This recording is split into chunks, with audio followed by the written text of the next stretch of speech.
नमस्कार दोस्तों, आपका स्वागत है हमारे चैनल विचार वृद्धि पर। दोस्तों, चाहे कुछ भी हो जाए, पितृपक्ष में ये 3 चीजें कभी घर में मत लाना, नहीं तो पितृदोष लग जाएगा, दरिद्रता घर में चली आएगी। पितृपक्ष में गलती से भी नहीं खरीदना चाहिए। कुछ ऐसी वस्तुएं हैं जिन्हें खरीदने से पाप लग जाता है। हिंदू पंचांग के अनुसार भाद्रपद मास की पूर्णिमा तिथि पर पितृपक्ष आरंभ होते हैं, जो आश्विन मास की अमावस्या, जिसे सर्व पित्रो अमावस्या भी कहा जाता है, और उस दिन समाप्त होते हैं। इस बार पितृपक्ष 18 सितंबर से आरंभ होकर 2 अक्टूबर दिन बुधवार को समाप्त होंगे और शारदीय नवरात्रि 2024 में 3 अक्टूबर दिन गुरुवार को मनाए जाएंगे। दोस्तों, बच्चे बड़े सभी को पितृपक्ष में कुछ ऐसी सावधानियां हैं जो बरतनी चाहिए। दोस्तों, मान्यता है कि मृत्यु के देवता यमराज श्राद्ध पक्ष में पितरों को मुक्त कर देते हैं ताकि वे स्वजनों के यहां जाकर तर्पण ग्रहण कर सके। पितरों भाद्रपद पूर्णिमा पर पितृलोक से धरती पर आ जाते हैं और 16 दिनों तक श्राद्ध तर्पण पिंडदान ग्रहण करके सर्व पितरों अमावस्या की रात्रि को पितृलोक चले जाते हैं। इसीलिए ये 16 दिन पूर्ण रूप से पितरों को समर्पित होते हैं। इन 16 दिनों में पितरों की आत्मा की शांति के लिए पिंडदान, श्राद्ध, तर्पण क्रम किए जाते हैं। पितरों के लिए श्रद्धा से कुछ समर्पित करना ही श्राद्ध कहलाता है। ये 16 दिन पितरों को प्रसन्न कर पितरों की कृपा प्राप्त करने के लिए बहुत ही खास माने जाते हैं। दोस्तों, जैसा कि आप सभी जानते हैं कि पितृपक्ष के दौरान कोई भी शुभ और मांगलिक कार्य नहीं किए जाते हैं। शास्त्रों में पितृपक्ष के कई नियम बताए गए हैं। अगर उन नियमों का पालन ना किया जाए तो इससे पितृदोष लगता है, पितृदेव नाराज हो जाते हैं। पितृपक्ष के दौरान शुभ और मांगलिक कार्य करने के साथ ही कुछ ऐसी चीजें भी होती हैं जिनका सेवन पितृपक्ष के दौरान भूलकर भी नहीं करना चाहिए। पितृपक्ष पितरों को समर्पित होते हैं, इसीलिए इस दौरान भोजन का विशेष महत्व होता है। इस दौरान पितरों के लिए भोजन निकाला जाता है, ब्राह्मण भोज कराया जाता है और पंच बलि भी दी जाती है। लेकिन शास्त्रों में कुछ ऐसी चीजों के बारे में बताया गया है जिन्हें पितृपक्ष के दौरान भूलकर भी नहीं खाना चाहिए। कुछ ऐसी चीजें हैं जिनका ना तो पितृपक्ष के दौरान सेवन करना चाहिए और ना ही पितरों को या ब्राह्मणों को इन चीजों का भोग लगाना चाहिए। दोस्तों, ऐसे में हम जानते हैं कौन सी ऐसी चीजें हैं जिनका पितृपक्ष के दौरान भूलकर भी सेवन नहीं करना चाहिए। कौन सी ऐसी चीजें हैं जिनको पितृपक्ष के दौरान पितरों को या ब्राह्मणों के भोजन में भूलकर भी शामिल नहीं करना चाहिए, वरना दोष लगता है। आगे बढ़ने से पहले अभी तक आपने हमारे चैनल को सब्सक्राइब नहीं किया है तो इस चैनल को सब्सक्राइब करके बेल आइकॉन जरूर दबाएगा। सच्चे दिल से कमेंट बॉक्स में लिखे ओम नमः शिवाय। दोस्तों, बड़े बुजुर्गों द्वारा, ब्राह्मणों द्वारा आपने अधिकतर यही सुना होगा कि पितृपक्ष के दौरान वही भोजन बनाएं, वही भोजन का पितरों को या ब्राह्मणों को भोग लगाएं जो पितरों को पसंद था, तभी ही पितरों की आत्मा को शांति मिलती है। लेकिन यहां पर हम कुछ ऐसी गलतियां कर देते हैं। अधिकतर घरों में अधिकतर लोगों के पूर्वजों को लहसुन प्याज पसंद होता है, तो जब वे भोजन बनाते हैं तो उसमें प्याज और लहसुन डालते हैं और पूर्वजों के पसंद के हिसाब से भोजन बनाकर ब्राह्मणों को वो भोजन करा देते हैं। या फिर जिनके पितरों को नॉनवेज पसंद होता है तो वे नॉनवेज लेकर किसी जरूरतमंद व्यक्ति को पितरों के नाम से दान कर देते हैं, जिससे उन्हें पितरों का आशीर्वाद प्राप्त हो। दोस्तों, अगर आप भी ऐसा करते हैं तो भूल कर भी ऐसी गलती आगे से ना करें। शास्त्रों के अनुसार पितृपक्ष के दौरान प्याज, लहसुन, मीट और अंडे का सेवन भूलकर भी नहीं करना चाहिए और पितरों के भोजन में भी इन चीजों का इस्तेमाल भूलकर भी नहीं करना चाहिए। शास्त्रों के अनुसार भगवान विष्णु और महालक्ष्मी जी को पितृदेव कहा गया है। पितरों का भोजन, श्राद्ध, तर्पण, पिंडदान सबसे पहले भगवान विष्णु और महालक्ष्मी जी ही स्वीकार करती है। उसके पश्चात ये पितरों को मिलता है और भगवान विष्णु और महालक्ष्मी जी के पूजन में प्याज, लहसुन, मीट, अंडे का इस्तेमाल करना वर्जित बताया गया है।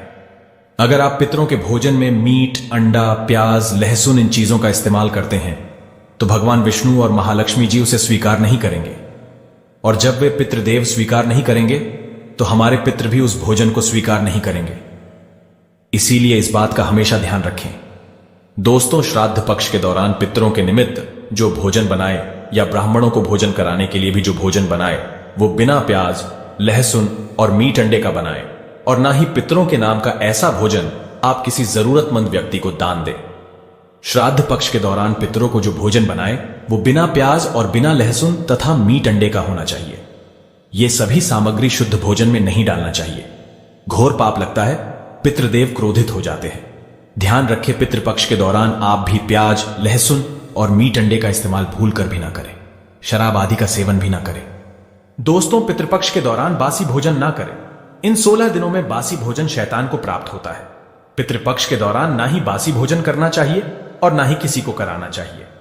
कोई जरूरतमंद व्यक्ति अगर आपके द्वार पर आए तो उसे भी आप बासी भोजन ना दें।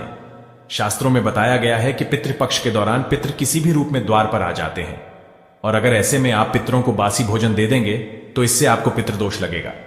इसीलिए इस बात का विशेष ध्यान रखें, ना तो आप बासी भोजन करें और ना ही किसी को दें। दोस्तों, पितृपक्ष के दौरान अपने खुद के लिए वस्त्र नहीं खरीदने चाहिए। इन 16 दिनों में आप वस्त्रों का दान कर सकते हैं, पर अपने लिए कभी वस्त्र ना खरीदें। इस दिन नए वस्त्र खरीदना अशुभ माना जाता है। पितृपक्ष के दौरान पति पत्नी को दूरी बनाकर रहना चाहिए, क्योंकि इस दौरान हमारे पितृदेव हमारे घर के अंदर ही हमारे आसपास मौजूद रहते हैं, और अगर आप ऐसा करेंगे तो हमारे पितृ नाराज होकर चले जाएंगे। पितृपक्ष के दौरान घर में रोना नहीं चाहिए, इससे भी पितृदोष लगता है। इन 16 दिनों के अंदर खुशी खुशी पितरों का स्वागत करना चाहिए, उनका आशीर्वाद प्राप्त करना चाहिए। दोस्तों, पितृपक्ष में पितरों का भोजन बनाते समय भोजन में चावल, दाल या रोटी ना बनाएं। पितरों के लिए सदैव पक्का भोजन जैसे कि पूरी, कचौड़ी, पराठे इत्यादि आदि बनाए जाते हैं। हलवा पूरी बनाए जाते हैं, खीर आदि बनाई जाती है। पितरों को खीर बहुत पसंद आती है। खीर खाकर हमारे पितृ हमें ढेरों आशीर्वाद देते हैं। पितृपक्ष के दौरान आप स्वयं दाल, चावल, रोटी आदि खा सकते हैं, पर पितरों को ये चीजें ना दें। लेकिन याद रहे, पितरों को जो भोजन बनाएं, ब्राह्मणों को जो भोजन कराएं, वो पक्का ही बनाएं, जैसे कि खीर, पूरी, मूंग दाल की कचौड़ी, दही, जलेबी, इन चीजों को आप बना सकते हैं। लेकिन याद रहे, पितृपक्ष के दौरान घर में मसूर की दाल नहीं खानी चाहिए। शास्त्रों में इसे वर्जित बताया गया है। दोस्तों, मसूर की दाल के अलावा पितृपक्ष के दौरान काले नमक, काले जीरे का सेवन भी नहीं करना चाहिए, और ना ही ब्राह्मण भोजन में इन चीजों को शामिल करना चाहिए। पितृपक्ष के दौरान मूली, लौकी, खीरा और सरसों का साग ना तो खाया जाता है और ना ही खिलाया जाता है। श्राद्ध पक्ष में इन चीजों को खाना और खिलाना दोनों ही वर्जित होता है। श्राद्ध पक्ष के दौरान पितरों के भोजन में नींबू नहीं डाला जाता। आप स्वयं नींबू का सेवन कर सकते हैं, लेकिन पितरों के भोजन में, ब्राह्मण भोजन में नींबू ना डालें। पितृपक्ष के दौरान कई तांत्रिक क्रियाएं भी की जाती है, इसीलिए इस दौरान दूध, दही या फिर सफेद खाद्य पदार्थ जैसे कि सफेद रंग की मिठाइयां, बर्फी इत्यादि का सेवन नहीं करना चाहिए। लेकिन हां, ये चीजें आप अपने घर में ही बनाकर खा सकते हैं। दोस्तों, पितृपक्ष के दौरान गाय के दूध का सेवन करने से बचना चाहिए, खास तौर पर वो गाय जिसने हाल ही में बच्चे को जन्म दिया हो। ऐसी गाय के दूध का सेवन भूलकर भी न करें। पितृपक्ष के दौरान खीर अवश्य ही बनाई जाती है, और खीर का पितरों को, ब्राह्मणों को भोग लगाया जाता है। इसीलिए आप पितृपक्ष के दौरान दूध से ही खीर बनाकर उसका भोग लगाकर प्रसाद के रूप में उसे ग्रहण कर सकते हैं। लेकिन खाली दूध का सेवन ना करें, यानी सीधे दूध का सेवन ना करें। पितृपक्ष के दौरान कढ़ी बनाना और खाना भी वर्जित होता है, इस बात का विशेष ध्यान रखें। पितृपक्ष के दौरान कुल्थे की दाल का भी सेवन ना करें। दोस्तों, ध्यान रखें, पितृपक्ष के दौरान आप पितरों के लिए जो भी भोजन बनाए, उस भोजन में आप तिल अवश्य ही डालें।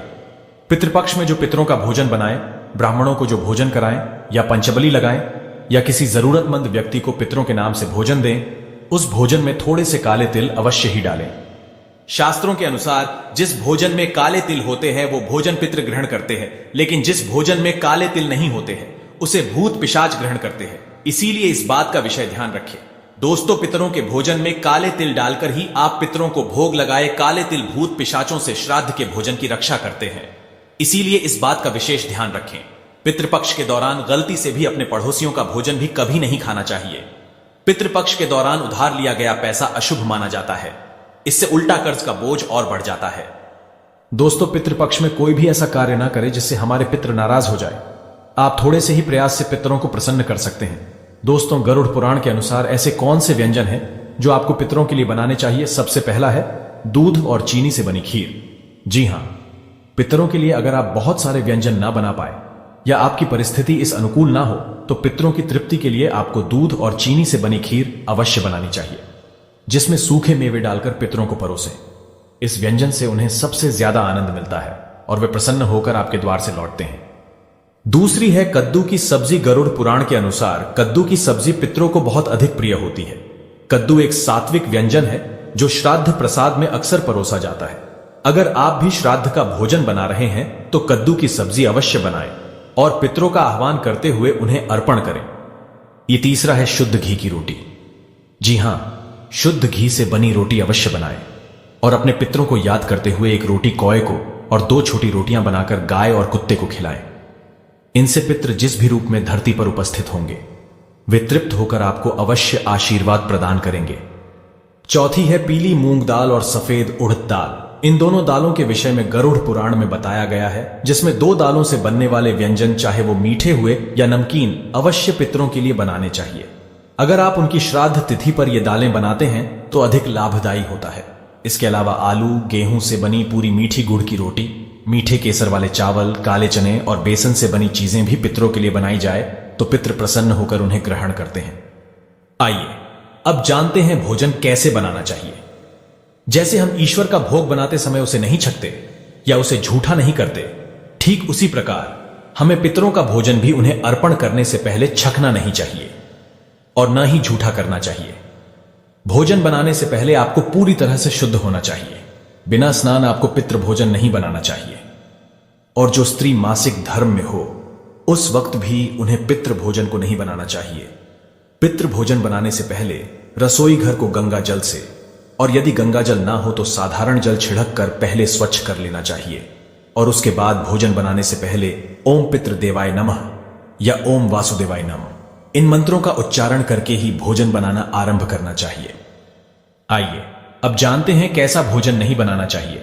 कई लोग मानते हैं कि उनके पितरों को मांसाहार भोजन पसंद था तो उन्हें पितृ श्राद्ध पर मांसाहारी बनाकर खिलाना चाहिए, किंतु पितृलोक में प्रवेश के पश्चात पितरों का भोजन सात्विक बन जाता है।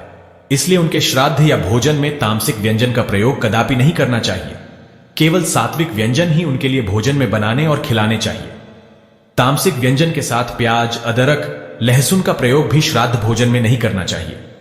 इन पदार्थों का प्रयोग भोजन में करने से पितृ भोजन ग्रहण नहीं कर पाते और वे भूखे ही पितृलोक लौट जाते हैं। पितृ भोजन में ज्यादा तेज मसालों का प्रयोग न करें। जितना हो सके भोजन को मीठा और सात्विक बनाना चाहिए, जिससे पितृ उन्हें आसानी से ग्रहण कर पाए। यह एक सबसे महत्वपूर्ण बात हम आपको बताना चाहेंगे।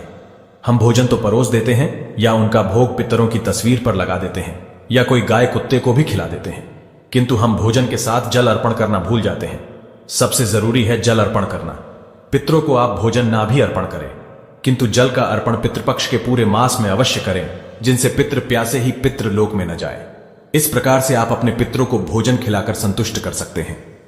दोस्तों, आप जानते हैं इन 16 दिनों में पितृपक्ष के दिन कितना भी जरूरी क्यों ना हो जाए, कोई आपसे इन चीजों को उधार मांगे तो पितृपक्ष के दौरान भूलकर भी ये 4 चीजें कभी किसी को ना दें, अन्यथा आपके परिवार में कंगाली देखने को मिल सकती है। आपके पितृ आपके घर का त्याग कर सकते हैं, वो रुष्ट हो जाएंगे, लग जाएगा पितृदोष। आगे बढ़ने से पहले अगर आप भगवान शिव से प्यार करते हैं तो सच्चे दिल से कमेंट बॉक्स में लिखे ओम नमः शिवाय। दोस्तों, पितृपक्ष के समय में उधार देना या लेना हर व्यक्ति के जीवन में जरूरी सा हो जाता है। कोई किसी को उधार देता है तो इस बात के लिए कि उन्हें उनके जीवन में अच्छी चीजें वापस प्राप्त हो सके, तो इसकी वजह से उधार देते हैं। तो कुछ व्यक्ति सामाजिक सरोकार निभाने के लिए उधार देते हैं। लेकिन दोस्तों, क्या आप जानते हैं खासतौर पर पितृपक्ष के दौरान अगर आप ऐसा करते हैं तो आपके जीवन में कंगाली विद्यमान हो जाती है। इसीलिए कम से कम पितृपक्ष के दिनों में तो ऐसा ना करें। ये बात करते हैं सबसे पहली चीज की। पितृपक्ष पर सबसे पहली चीज तो यह है कि अपने पूर्वजों से जुड़ा धन या किसी भी प्रकार की कोई चीज आप किसी भी व्यक्ति को ना दें। जैसे कि हमारे बुजुर्गों द्वारा दिया गया कोई चांदी का सिक्का या रुपया पैसा, या फिर आशीर्वाद के तौर में दी गई कोई कीमती चीज या कोई धार्मिक वस्तु या किसी भी प्रकार की कोई निशानी और भगवान से जुड़ी पूजा की सामग्री आप भूल कर भी किसी को उधार या फिर दान के तौर पर कभी न दें, क्योंकि माना जाता है कि अगर आप इस प्रकार की सामग्री दूसरे व्यक्ति को दे देते हैं तो आपके पूर्वज नाराज हो जाते हैं और बुजुर्गों द्वारा मिला आशीर्वाद खत्म हो जाता है। इससे पितृदोष लगता है और आपको वो नहीं प्राप्त हो पाता जो आपके पूर्वज यानी आपके पितृ जो आपके लिए करने वाले थे। तो सबसे पहले आपको इस बात का ध्यान जरूर रखना चाहिए। बुजुर्गों द्वारा कोई सम्मान में मिली चीज कभी किसी को ऐसे ही नहीं देनी चाहिए। इसे हमेशा रखें संभाल कर। बुजुर्गों द्वारा सम्मान में मिली चीज सोना, चांदी, हीरा मोती से भी कीमती होती है। इसे यूं ही बर्बाद ना करें। दोस्तों, इसी तरह पितृपक्ष को धन से भी जोड़ा जाता है। पितृपक्ष के दौरान हमारे पूर्वज साक्षात धरती पर आते हैं और उनका आगमन हमारे घर में होता है और उनका आशीर्वाद सुख समृद्धि में बदल जाता है। धन वैभव की प्राप्ति होती है। तो इस बात का ध्यान आपको जरूर रखना चाहिए कि पितृपक्ष के दौरान भूल कर भी कोई व्यक्ति आपसे धन उधार मांगने के लिए आता है तो आपको उसे उधार पैसा नहीं देना चाहिए और ऐसे में आपको किसी अन्य व्यक्ति से उधार भी नहीं लेना चाहिए। ऐसी मान्यता है कि पितृपक्ष के दौरान आप जो पैसा उधार देते हैं या लेते हैं तो वो धन कभी लौटकर नहीं आता, बल्कि इस समय धन देने वाला और लेने वाला दोनों कर्ज में डूब जाते हैं। इससे पितरों का श्राप लगता है। और वहीं श्राद्ध पक्ष के दौरान हम अपने पूर्वजों का तर्पण करते हैं, पिंड दान करते हैं तथा गंगा स्नान आदि करते हैं। पितृपक्ष के दौरान खास तौर पर सफेद चीजें चढ़ाई जाती हैं। इस बात का ध्यान रखें, पितृपक्ष के दिन हमारे पूर्वजों को चढ़ाने के अलावा कोई व्यक्ति एकदम सुबह सुबह के समय आपसे दूध, दही, छाछ या फिर संध्या काल के समय में उधार मांगने के लिए या फिर ऐसे ही मांगने के लिए आ जाता है तो आपको भूल कर भी किसी अन्य व्यक्ति को नहीं देना चाहिए। अगर आप अपने पूर्वजों को चढ़ाने के अलावा कोई ऐसा काम करते हैं तो मान लीजिए आपके पूर्वज नाराज हो जाएंगे और साक्षात आपको अपने पितरों का क्रोध का सामना करना पड़ेगा। इसीलिए पितृपक्ष के दौरान कोई भी लेन देन ना करें।